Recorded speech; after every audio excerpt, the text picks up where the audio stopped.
ഷാലോമിന്റെ എല്ലാ മാന്യപ്രേക്ഷകർക്കും ഏദൻ തോട്ടത്തിലേക്ക് ഒരിക്കൽ കൂടി സ്വാഗതം.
മുഖപടമണിഞ്ഞു നിന്നും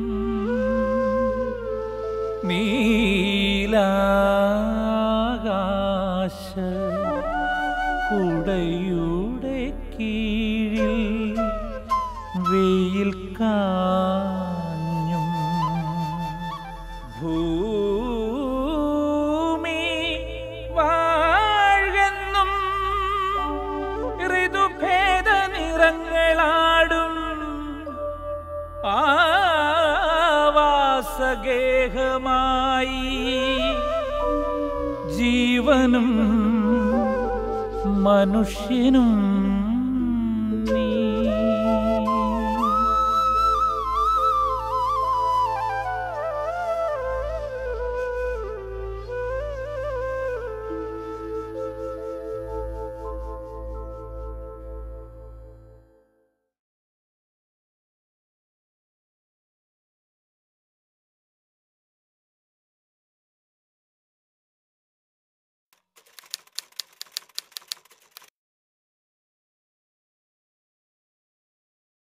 ആധുനിക മനുഷ്യൻ വളരെ പുരോഗമിച്ചിട്ടുണ്ട്. എന്നാൽ സ്വന്തം ആരോഗ്യം നിലനിർത്തുന്ന കാര്യത്തിൽ അവൻ അടിക്കടി പരാജയപ്പെട്ടുകൊണ്ടിരിക്കുന്നു. 1978 മുതൽ പ്രകൃതി ചികിത്സയെക്കുറിച്ച് കേൾക്കുവാനും അത് മറ്റുള്ളവർക്ക് പറഞ്ഞു കൊടുക്കുവാനും എല്ലാം എനിക്ക് ദൈവഗത്യ ഒരു ചാൻസ് കിട്ടിയതനുസരിച്ച് ഞാൻ അത് സന്തോഷപൂർവ്വം അന്നു മുതൽ ചെയ്തുകൊണ്ടേയിരിക്കുന്നു. തനിക്ക് രോഗസൗഖ്യം നൽകിയ ദൈവകൃപയുടെ സജീവ സാന്നിധ്യമായ പ്രകൃതി ജീവന കലയിൽ നിന്നും ശക്തി സംഭരിച്ചുകൊണ്ടാണ് മാളിയേക്കലച്ചൻ അങ്കമാലിക്കടുത്ത് ചാലക്കുടി പുഴയുടെ തീരത്ത് മൂഴിക്കുളത്ത് സെയിൻറ്റ് ട്രീസാസ് പ്രകൃതി ചികിത്സാലയം തുടങ്ങുന്നത്.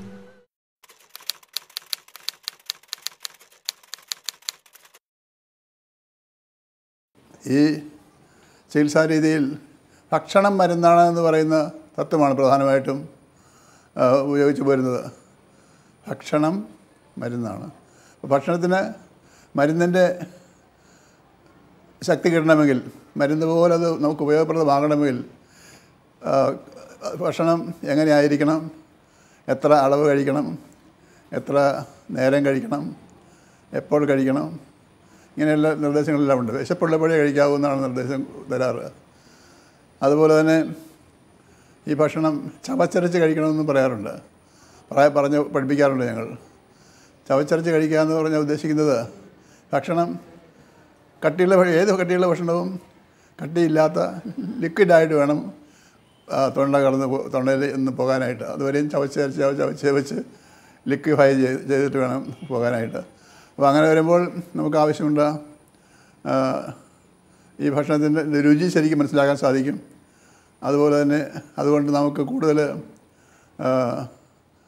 ഉപകാരം ഉണ്ടാകുന്നത് ദഹനം എളുപ്പം നടക്കുന്നതിന് സാധിക്കും കഴിക്കുന്നയാൾക്ക്.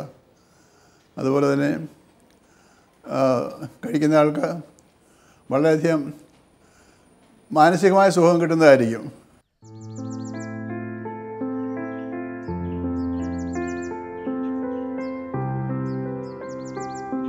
മൂഴിക്കുളത്തെ പ്രകൃതി ചികിത്സാ ആശ്രമത്തിന് കൈവന്ന പൊതുജന താൽപ്പര്യത്തിൻ്റെയും ദൈവ പരിപാലനയുടെയും പ്രേരണയാലാണ് കാക്കനാട്ട് അഭിവന്യ പടിയറ തിരുമേനിയുടെ നാമധേയത്തിൽ മറ്റൊരു പ്രകൃതിയാശ്രമം തുടങ്ങുന്നത്. 1 ലക്ഷത്തോളം രോഗികളെ, കഠിന രോഗികളെ സുഖപ്പെടുത്തുവാനായിട്ട് ഈ ചെറിയ 2 സ്ഥാപനങ്ങൾ ഇവിടെയും കാക്കനാട്ടുമുള്ളത് വഴി ശ്രമം നടത്തിയിട്ടുണ്ട്.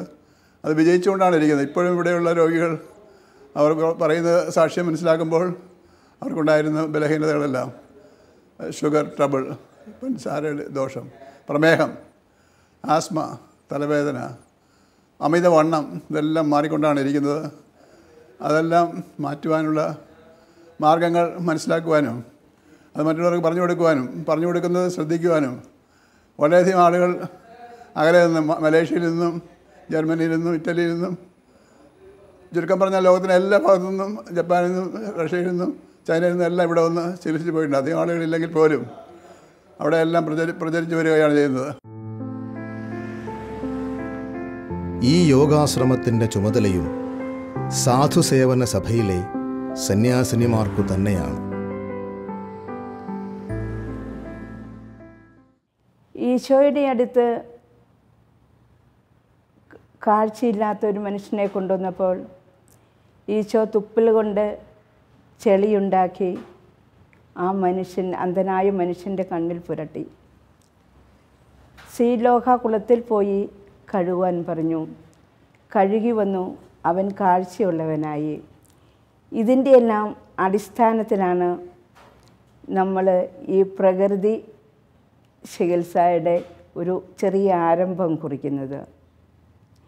ഇന്നത്തെ മനുഷ്യൻ പ്രകൃതിയുമായിട്ടുള്ള ആത്മബന്ധം നഷ്ടപ്പെട്ടുകൊണ്ടിരിക്കുന്നു. അതാണ് ഇന്നത്തെ ലോകത്തിൽ രോഗങ്ങൾ ധാരാളമായി ഉണ്ടാകാനുള്ള വേറൊരു സാധ്യത.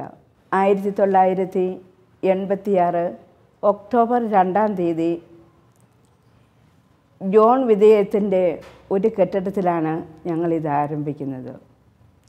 അവിടെ നിന്ന് 1992 ജൂലൈ 3-ാം തീയതി സ്വന്തമായി കെട്ടിടമുണ്ടാക്കി അതിൽ ഞങ്ങൾ ചികിത്സ ആരംഭിച്ചു. ഇതിനു വേണ്ടി ഞങ്ങളെ പ്രത്യേകമായി സഹായിച്ചത് ആൻ്റണി പടിയറ പിതാവാണ്. പിതാവിന് പ്രകൃതി ചികിത്സ വളരെയധികം ഇഷ്ടമുള്ള ഒരാളായിരുന്നു. പിതാവ് ഇടയ്ക്കിടയ്ക്ക് ഞങ്ങളുടെ വാടക കെട്ടിടത്തിൽ വരികയും ചികിത്സ നേടുകയും ചെയ്തിരുന്നു. അവസാനം റിട്ടയർമെൻ്റ് ആയപ്പോൾ ഈ ഭവനത്തിൽ വരികയും 3 വർഷക്കാലം ഞങ്ങളോടൊപ്പമായിരിക്കുകയും ചെയ്തു. ഇവിടെ കിടന്നാണ് മരിച്ചത്.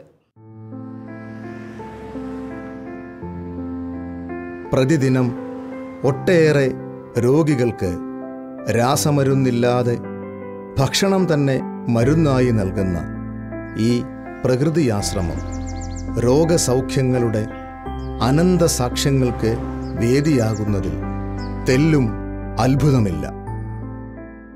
കുറച്ച് അസുഖങ്ങളൊക്കെ ഉണ്ടായിരുന്നു, കൂടുതലായിട്ടും സൈനസ്, അതിങ്ങനെ കുറേ ട്രബിൾ ചെയ്യുന്നുണ്ടായിരുന്നു. അങ്ങനെയാണ് ഈ പ്രകൃതി ചികിത്സയെപ്പറ്റി കേൾക്കുന്നതും. ഇവിടെ എൻ്റെ 2-3 സ്കൂൾ ഫ്രണ്ട്സുമായിട്ടാണ് ഞങ്ങളിവിടെ വന്നിരിക്കുന്നത്. ഇവിടെ വന്നു കഴിഞ്ഞപ്പം നമ്മൾ ഭക്ഷണം കഴിക്കുന്നതിൽ നിന്നും വളരെ വ്യത്യാസമായിട്ടുള്ള ഒരു രീതിയാണ് ഇവിടുത്തത്. നമ്മൾ കേരളത്തിലെ ആൾക്കാർ പ്രത്യേകിച്ച് നമ്മൾ കൂടുതലും കാർബോഹൈഡ്രേറ്റാണ് കഴിക്കുന്നത്. അത് രാവിലെ ഒരു ദോശ, ഇഡ്ഡലി, അങ്ങനെ എന്തെങ്കിലും, പിന്നെ ചോറ്, അതിൻ്റെ കൂടെ നമ്മൾ കറി എന്ന് പറഞ്ഞ് കുറച്ച് വെജിറ്റബിൾസൊക്കെയാണ് കഴിക്കുക, മീനോ അങ്ങനെ എന്തെങ്കിലുമൊക്കെ. പക്ഷേ ഇവിടെ ഇവർ പറയുന്നത് ശരിയായ രീതി എന്ന് പറഞ്ഞാൽ നമ്മൾ ഒരു 60% വെജിറ്റബിൾസ് കഴിക്കണം, ഒരു 30% ആണ് നമ്മൾ കാർബോഹൈഡ്രേറ്റ് കഴിക്കേണ്ടത്, പിന്നെ ഒരു 10% പ്രോട്ടീൻ, അങ്ങനെയുള്ള ഒരു റേഷ്യോയിലുള്ള ഭക്ഷണമാണ് ഇവിടെ തരുന്നത്. ഒരു ഭയം ഉണ്ടായിരുന്നു ഇവിടെ വന്നപ്പം, ഭയങ്കര വിശപ്പാവുമോ, ഭക്ഷണം എങ്ങനെയാണ്, തീരെ വളരെ കുറച്ചേ തരുള്ളൂ. പക്ഷേ അങ്ങനെയല്ല. ഇവിടെ രാവിലെ എഴുന്നേറ്റ് കഴിഞ്ഞ് മല്ലിക്കാപ്പി, ആദ്യം ഒരു മെഡിസിനൽ ഒരു ജ്യൂസ് തരും, അത് കഴിഞ്ഞിട്ട് മല്ലിക്കാപ്പി തരും, അത് കഴിഞ്ഞിട്ട് പിന്നെ ഒരു 10:30 ബ്രഞ്ച്, അതാണ് മെയിൻ മീൽ ഇവിടുത്തത്. അതിൽ ഞാൻ പറഞ്ഞ അതേ റേഷ്യോയിലുള്ള ഭക്ഷണമാണ് തരുന്നത്. അത് കഴിഞ്ഞാൽ പിന്നെ നമുക്കൊരു 12:30 ഒരു ചെറിയ ഒരു കപ്പിലൊരു വെജിറ്റബിൾ ജ്യൂസ് തരും, പിന്നെ 4 മണിക്ക് മല്ലിക്കാപ്പി, പിന്നെ വൈകിട്ട് ഫ്രൂട്ട്സ് മാത്രമേ ഉള്ളൂ. പക്ഷെ ഒരിക്കലും നമുക്ക് അങ്ങനെ വിശപ്പ് തോന്നുമോ അങ്ങനെയൊന്നും ഇല്ല. പിന്നെ വേറെ ഒരു പ്രധാന കാരണം എന്ന് പറഞ്ഞാൽ 1 മണിക്കൂർ യോഗ ഉണ്ട് രാവിലെ. വേറെ കുറേ ട്രീറ്റ്മെൻ്റ് ഒക്കെ ഉണ്ട്, മണ്ണ് വെച്ചിട്ടുള്ളതുണ്ട്, സ്റ്റീം ബാത്ത് ഉണ്ട്, ഫുൾ ബോഡി മസാജ് ഉണ്ട്, അങ്ങനെ കുറേ കാര്യങ്ങളുണ്ട്. പിന്നെ വേറെ വളരെ ഒരു നല്ലതായിട്ട് തോന്നി ഇവിടുത്തെ സിസ്റ്റേഴ്സിൻ്റെ പരിചരണമാണ്. വളരെ സ്നേഹത്തോടെയാണ് അവരിപ്പോൾ നമ്മൾ എന്തെങ്കിലും ഒരു ചെറിയ പ്രോബ്ലം ചെന്ന് പറഞ്ഞാൽ, എനിക്ക് തലവേദന ഉണ്ടായിരുന്നു 2-3 ദിവസം. നമ്മൾ ഈ കോഫി ടീ ഒക്കെ കഴിക്കാണ്ടിരിക്കുമ്പം നമുക്കൊരു ചെറിയൊരു വിത്ഡ്രോയൽ സിംറ്റം പോലെ വന്നിട്ട്, അതൊക്കെ പക്ഷേ 2 ദിവസം കഴിഞ്ഞപ്പോൾ അതൊക്കെ മാറി. ഇപ്പം വളരെ ആരോഗ്യമായിട്ടും എല്ലാ തരത്തിലും ഒരു വെൽനെസ് തോന്നുന്നുണ്ട്. ഏകദേശം 1 വർഷം 500-ൽ മേലെ രോഗികൾ ഇവിടെ വന്ന് സുഖപ്പെട്ടു പോകുന്നുണ്ട്. വിവിധ രോഗങ്ങളുമായിട്ടാണ് ആളുകൾ ഇവിടെ വരുന്നത്. പ്രത്യേകിച്ച് മറ്റുള്ള അലോപ്പതി ചികിത്സകൾ മുഴുവനും കഴിഞ്ഞതിന് ശേഷമാണ് ഇവിടെ രോഗികൾ എത്തുന്നത്. നമ്മുടെ ഭക്ഷണ രീതിയും ചികിത്സാ രീതികളും കൂടാതെ പ്രാർത്ഥനയും കൊണ്ട് അവരെല്ലാം രോഗശാന്തി നേടിപ്പോകുന്നു.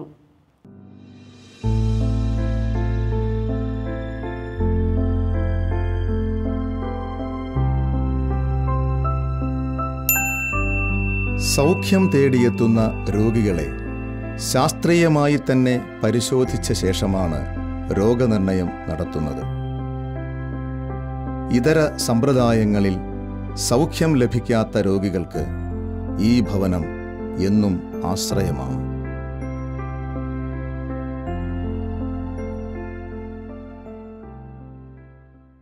ഞാനിവിടെ വന്നത് ഫാറ്റ് റെഡ്യൂസ് ചെയ്യാനുള്ള ട്രീറ്റ്മെൻറ്റിന് വേണ്ടിയിട്ടാണ്. 21 ഡേയ്സിൻ്റെ ഒരു ട്രീറ്റ്മെൻറ്റ് പാക്കാണ്. ഓൾമോസ്റ്റ് 11 ഡേയ്സ് കഴിഞ്ഞിട്ടുണ്ട്. അപ്പോൾ എനിക്ക് നല്ല ഈസിനെസ് ഫീൽ ചെയ്യുന്നുണ്ട്. മോർദാൻഡായിട്ട് നിയർ അബൌട്ട് 4.5 kg റെഡ്യൂസ്ഡ്.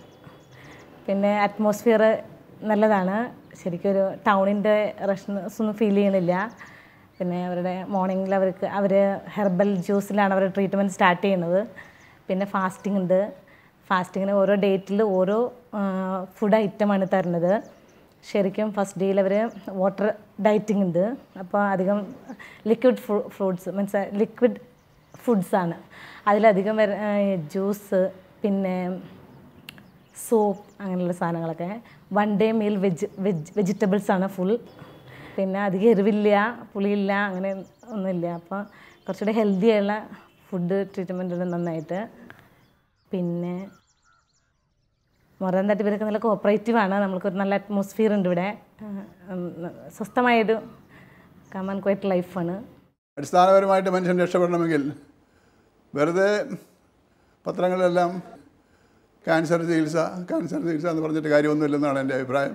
അതിനെല്ലാം ശരിയായ അടിസ്ഥാനപരമായ മാർഗ്ഗങ്ങൾ പറഞ്ഞു കൊടുക്കാനും ഇടവരുത്തക്ക രീതിയിലുള്ള ഒരു അന്തരീക്ഷം നമ്മൾ ജീവിക്കുന്ന സ്ഥലത്തും നമ്മുടെ പരിചയത്തിലുള്ള ജീവിതക്രമത്തിലും രോഗികൾക്കുള്ള ക്രമീകരണത്തിലെല്ലാം വരുത്തുകയും എല്ലാവരും അങ്ങനെ നവീകരിക്കപ്പെട്ട സമൂഹത്തിൻ്റെ അംഗങ്ങളാകുവാനും ഒറ്റയ്ക്ക് താമസിക്കുന്നവർ പോലും ചെയ്യേണ്ടതെല്ലാം ചെയ്യുവാനും എല്ലാം ഇവിടെ വന്നു കഴിഞ്ഞാൽ സൗഭാഗ്യം ഭക്ഷണത്തിലൂടെയും മറ്റു തരത്തിലുള്ള ക്രമീകരണങ്ങളിലൂടെയും നമുക്കിവിടെ വെച്ച് തന്നെ തുടങ്ങാൻ സാധിക്കും. സ്വർഗത്തിലത് പൂർത്തിയാക്കാനും സാധിക്കും.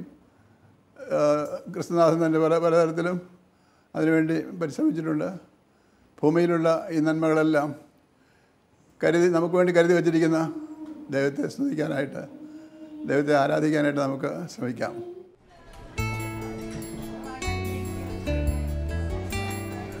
ദിനചര്യകൾ പോലെ നാം ശീലിച്ച ഭക്ഷണ രീതികൾ നമ്മുടെ ശരീരത്തെ നശിപ്പിക്കുന്ന ലഹരികളാണെന്ന് നാം പലപ്പോഴും തിരിച്ചറിയുന്നില്ല. എന്നാൽ ഈ സഹോദരിമാർ നമുക്ക് നൽകുന്ന പാഠങ്ങൾ ഇത്തരം തിരിച്ചറിവുകളാണ്.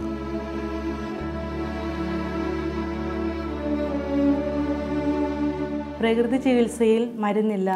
ആധുനിക വൈദ്യശാസ്ത്രത്തിൻ്റെ പിതാവായ ഹിപ്പോക്രാറ്റസ് പറയുന്നത് നിങ്ങളുടെ ഭക്ഷണമാകട്ടെ മരുന്ന്, നിങ്ങളുടെ മരുന്നാകട്ടെ ഭക്ഷണം എന്നതാണ്. ഇവിടുത്തെ ഈ മുഴുക്കുളം പ്രകൃതി ചികിത്സാശ്രമത്തിലെ ഭക്ഷണ രീതികളെക്കുറിച്ച് പറയുകയാണെങ്കിൽ ഇവിടെ സാധാരണഗതിയിൽ 2 നേരമാണ് ഞങ്ങൾ ഭക്ഷണം അന്തേവാസികൾക്ക് കൊടുക്കുന്നത്. രാവിലെ 10:30 ആദ്യത്തെ ഭക്ഷണം. ഇവിടുത്തെ ഭക്ഷണ ക്രമീകരണം പ്രത്യേകമായും 2 കാര്യങ്ങളിൽ അടിസ്ഥാനപ്പെടുത്തിയാണ്. ഒന്ന്, നമ്മുടെ പ്രകൃതി ചികിത്സാ വിധികളിലെ എല്ലാ ട്രീറ്റ്മെൻറ്റിനും എംപ്റ്റി സ്റ്റൊമക്ക് ആവശ്യമാണ്, അതുകൊണ്ടും രണ്ടാമതായി നമ്മുടെ കഴിക്കുന്ന ഭക്ഷണത്തിൻ്റെ ദഹന പ്രക്രിയയുടെ ഡ്യൂറേഷൻ അടിസ്ഥാനപ്പെടുത്തിയുമാണ് ഈ ഭക്ഷണം ക്രമീകരിച്ചിരിക്കുന്നത്. രാവിലെ 10:30 ഏകദേശം ട്രീറ്റ്മെൻറ്റിന് ശേഷം ഭക്ഷണം നൽകുന്നതാണ്. അതിൽ ഏകദേശം 80% പച്ചക്കറികൾ, ഇലക്കറികൾ, മുളപ്പിച്ചവ, സ്പ്രൗട്ട്സ്, റോ വെജിറ്റബിൾസ് ഇതെല്ലാം നൽകുന്നു. ഒപ്പം 20% അന്നജം അഥവാ കാർബോഹൈഡ്രേറ്റ് ആണ് കൊടുക്കാറ്. ഇവിടെ വരുന്ന പേഷ്യൻസിന് ഏത് തരത്തിലുള്ള അസുഖമാണോ അതിനനുസരിച്ചുള്ള ഭക്ഷണം കൊടുക്കാൻ ഞങ്ങളിവിടെ ശ്രദ്ധിക്കുന്നു. ഏതൊക്കെ ഭക്ഷണങ്ങൾ കൊടുക്കാൻ പാടില്ലാത്തതെന്ന് വ്യക്തമായ ഒരു കൺസൾട്ടേഷനിലൂടെ പേഷ്യൻസിനെയും ഒപ്പം മറ്റുള്ളവരെയും ബോധവൽക്കരിക്കുകയും അതനുസരിച്ച് ഭക്ഷണം ക്രമീകരിക്കാനും ഞങ്ങൾ ശ്രദ്ധിക്കാറുണ്ട്.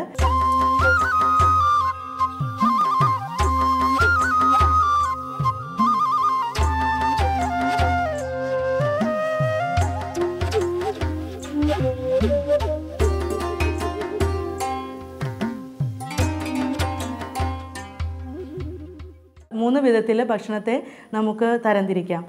ഒന്ന്, first class or Satwik diet. ഇതിൽ എല്ലാ വിധത്തിലുള്ള പച്ചക്കറികളും ഇലവർഗ്ഗങ്ങളും പഴങ്ങളും ഉൾക്കൊള്ളുന്നു. ഇത് ഏകദേശം 60% ഭക്ഷണത്തിൽ ഉൾപ്പെടുത്തണം എന്നതാണ് പ്രകൃതി ചികിത്സാവിധി അനുസരിച്ച് നമ്മൾ പഠിപ്പിക്കുന്നത്. അടുത്തതായി രാജസിക് ഡയറ്റാണ്. അതായത് ഒത്തിരി ഉപ്പ്, മുളക് അങ്ങനെയുള്ള പേര് സൂചിപ്പിക്കുന്നത് പോലെ എല്ലാം അധികമായിട്ടും ഒപ്പം ഇതിന് അധികം ഔഷധ ഗുണം ഇല്ലാത്തതുമായിട്ടുള്ള ഒരു ഭക്ഷണമാണ്. ഇത് ഏകദേശം 30% കഴിക്കാം. പക്ഷേ നമുക്ക് ഉദ്ദേശിക്കുന്ന അത്ര ഔഷധ ഗുണമോ ഫലപ്രദമായിട്ടുള്ള ഒരു ഫലം നമുക്ക് ലഭിക്കുന്നില്ല. മൂന്നാമത്തെ തരത്തിലുള്ളതാണ് താമസിക് ഡയറ്റ്. ഇതിൽ പ്രധാനമായി ഉൾക്കൊള്ളുന്നത് പ്രിസർവേറ്റീവ്സ്, അതായത് ടിന്നിലിട്ടവ, ഉപ്പിലിട്ടവ, അച്ചാറുകൾ, അങ്ങനെയുള്ള വറുത്തത്, പൊരിച്ചത് അങ്ങനെയുള്ള ഐറ്റംസാണ് ഈ താമസിക് ഡയറ്റിൽ സാധാരണയായി ഉൾക്കൊള്ളുന്നത്. ഇത് 10% മാത്രം കഴിക്കാനായിട്ട് നമ്മൾ പ്രിസ്ക്രൈബ് ചെയ്യുന്നു. ഇവിടെ സാധാരണയായി പേഷ്യൻസിന് ഡയറ്റ് ഒരു തെറാപ്പി ആയിട്ടാണ് കൊടുക്കുന്നത്. ഏകദേശം 2-3 ദിവസത്തിന് ശേഷം ഈ ഇവിടുത്തെ ചികിത്സാ വിധികളോട് അവർ താതാത്മ്യപ്പെടുകയും അവർ തന്നെ ഫാസ്റ്റിംഗ് ഡയറ്റിലേക്കോ അല്ലെങ്കിൽ ജ്യൂസ് ഡയറ്റിലേക്കോ വരുവാനായിട്ട് ആവശ്യപ്പെടുകയുമാണ് ചെയ്യാറ്. ജ്യൂസ് ഡയറ്റാണ് കൊടുക്കുവാൻ ഞങ്ങൾ കൂടുതലായി ആഗ്രഹിക്കുക. കാരണം ഇത് എളുപ്പത്തിൽ ദഹിക്കുന്നതിനും ആഗിരണം ചെയ്യുന്നതിനും കൂടുതലായിട്ടുള്ള എനർജി പ്രൊഡ്യൂസ് ചെയ്യുന്നതിനും പെട്ടെന്ന് എനർജി പ്രൊഡ്യൂസ് ചെയ്യുന്നതിനും ഉപകാരപ്രദമാണ് ജ്യൂസ് ഡയറ്റ്. പിന്നെ സ്പ്രൗട്ട്സും റോ വെജിറ്റബിൾസും കൊടുക്കാറുണ്ട്. അതിൻ്റെ തനതായ രീതിയിൽ അതിലുള്ള ധാതു ലവണങ്ങളും ജീവാംശങ്ങളും എല്ലാം ശരീരത്തിലേക്ക് നൽകുവാനായിട്ട് ഇത് ഉപകാരപ്രദമാണ്. പോഷകാംശങ്ങൾ എല്ലാം അതിൻ്റെ കൃത്യമായ അനുപാതത്തിൽ ഉള്ളതിനാൽ ഫ്രൂട്ട്സും ജ്യൂസും സ്പ്രൗട്ട്സ് ആൻഡ് റോ വെജിറ്റബിൾസ് ഇത് കൂടുതലായി ഞങ്ങൾ പ്രിസ്ക്രൈബ് ചെയ്യുന്നു.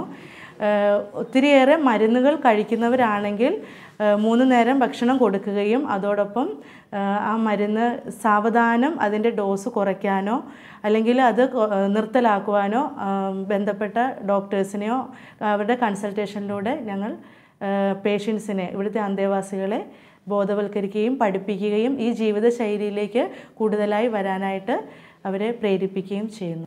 ഇവിടുത്തെ അന്തേവാസികൾക്ക് വരുന്നവർക്ക് ഞങ്ങൾ ക്ലാസ്സുകൾ എടുത്ത് എന്ത് ഭക്ഷണം കഴിക്കണം, എങ്ങനെ കഴിക്കണം, എത്രമാത്രം കഴിക്കണം, എവിടെ വെച്ച് കഴിക്കണം, അങ്ങനെയുള്ള ഒരു 3-4 ചോദ്യങ്ങളിലൂടെ അവരെ കൂടുതലായി ബോധവൽക്കരിച്ച് അവരെ ഈ ഭക്ഷണ രീതികളിലേക്ക് കൊണ്ടുവരാനായിട്ട് ഞങ്ങൾ ശ്രമിക്കുന്നു.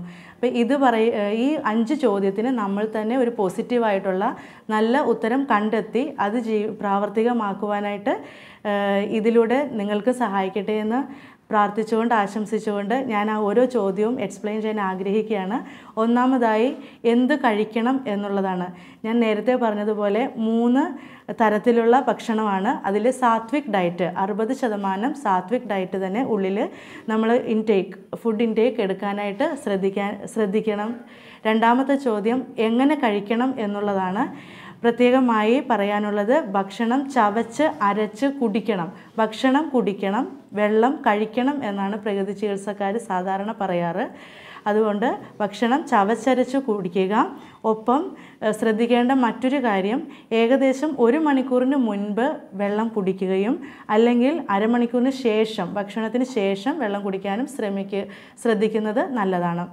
മൂന്നാമത് എത്രമാത്രം കഴിക്കണം എന്നുള്ള ഒരു ചോദ്യമാണ്.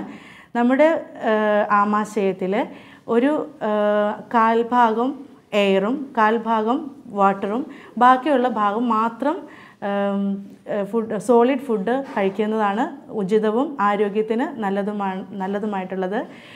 അടുത്തൊരു ചോദ്യം എവിടെ കഴിക്കണം എന്നുള്ളതാണ്. അതായത് ഒരു ശാന്തമായ അറ്റ്മോസ്ഫിയർ, മനസ്സിന് സന്തോഷമുള്ളപ്പോൾ ഒക്കെ ഭക്ഷണം കഴിക്കാനായിട്ട് ശ്രദ്ധിക്കുക. എല്ലാവരോടും കൂടെ ചേർന്നൊരു സഹകരണ മനോഭാവത്തിൽ കഴിക്കുന്നത് നല്ലതാണ്. ഒപ്പം ഗുരുതരമായ രോഗമുള്ളപ്പോഴോ അല്ലെങ്കിൽ മാനസിക സംഘർഷങ്ങൾ അനുഭവിക്കുമ്പോഴോ ഒക്കെ ഭക്ഷണം കഴിക്കാതിരിക്കുന്നതാണ് നല്ലത്. കാരണം അത് കഴിക്കുമ്പോൾ നമ്മുടെ digestive juices, mainly hydrochloric acid കൂടുതലായി പ്രൊഡ്യൂസ് ചെയ്ത് അസിഡിറ്റിക്ക് കാരണമാകാനായിട്ട് സാധ്യതയുണ്ട്.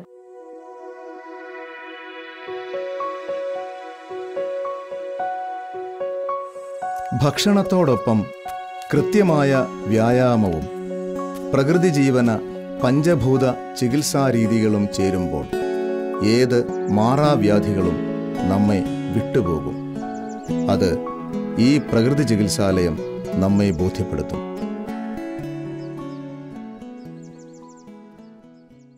ആദ്യം ഞങ്ങൾ തുടങ്ങിയ കാലത്ത് അലോപ്പതിയിൽ നിന്ന് ഭയങ്കര വിമർശനങ്ങൾ ഞങ്ങൾ ഏറ്റെടുക്കേണ്ടി വന്നു. പക്ഷേ ഇന്നത്തെ കാലത്ത് അലോപ്പതി ഡോക്ടേഴ്സ് തന്നെ ഇങ്ങോട്ട് രോഗികളെ പറഞ്ഞു വിടാറുണ്ട്. നിങ്ങൾ അലോപ്പതി ചെയ്താൽ ഇത്രയും ഗുണം കിട്ടില്ല, നിങ്ങൾ പോയി നാച്ചുറോപ്പതിയിൽ പോയി കുറച്ച് ദിവസം കിടക്കുക, അപ്പോൾ നിങ്ങൾക്ക് രോഗശാന്തി കിട്ടും, എന്നിട്ട് എൻ്റെ അടുത്ത് വരാൻ അലോപ്പതിക്കാരുടെ അടുത്ത് വരാൻ പറഞ്ഞു വിടാറുണ്ട്.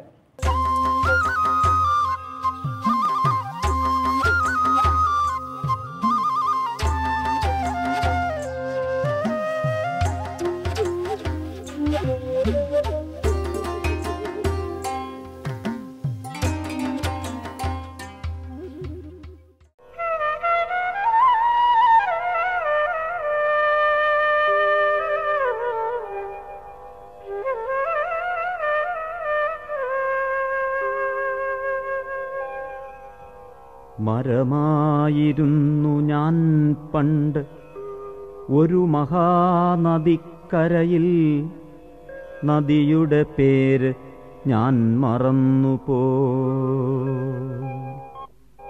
നൈലോ യൂഫ്രട്ടീസോ യാങ്സിയോ യമുനയോ, നദികൾക്കെന്നെക്കാളുമോർമ്മ കാണണം.